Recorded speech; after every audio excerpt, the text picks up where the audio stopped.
يا طالبا سبل العلوم وقاصدا لمناهج التقوى وركب حصان أخلص لربك واصدقن طلابه فهو المجيب يا أخ الإيمان واتبع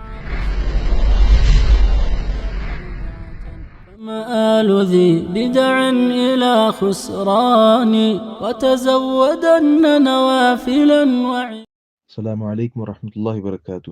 بھائی کہہ رہے ہیں کہ مریم نواز صاحبہ نے جو گھروں کے حوالے سے کوئی اسکیم شروع کی ہے، اپنا گھر اپنی چھت، تو ان سے قرضہ لے کر گھر بنانا کیسا ہے؟ کیونکہ وہ پیچھے بینکوں سے پیسہ لے رہی ہیں لیکن لوگوں کو آگے بلا سود دے رہی ہیں۔ وعلیکم السلام ورحمۃ اللہ وبرکاتہ۔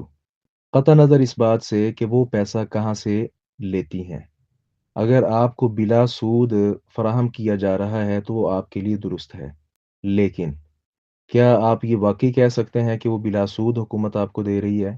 جبکہ ایسا نہیں ہے۔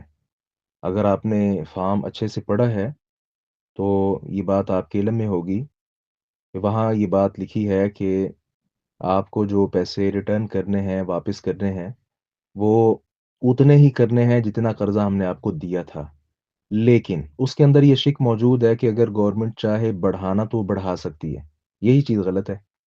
جتنے پیسے آپ کو دیے جائیں، کوئی بھی گورنمنٹ کے علاوہ میں آپ کو دیتا ہوں یا آپ مجھے دیتے ہیں، آپ 1 لاکھ روپے مجھے دیتے ہیں، اور اگر آپ کا تقاضا ہے کہ میں 1,10,000 روپے آپ کو واپس کروں، تو وہ جو اضافہ ہوگا 10,000 کا وہ سود ہے۔ تو یہ کوئی بھی کسی کے ساتھ معاملہ کرے، جو اضافہ ہے وہ سود ہے۔ تو آپ نے باقاعدہ اس پہ سائن کیے ہیں کہ مجھے آپ کی تمام شکیں منظور ہیں، تو یہ غلط ہے۔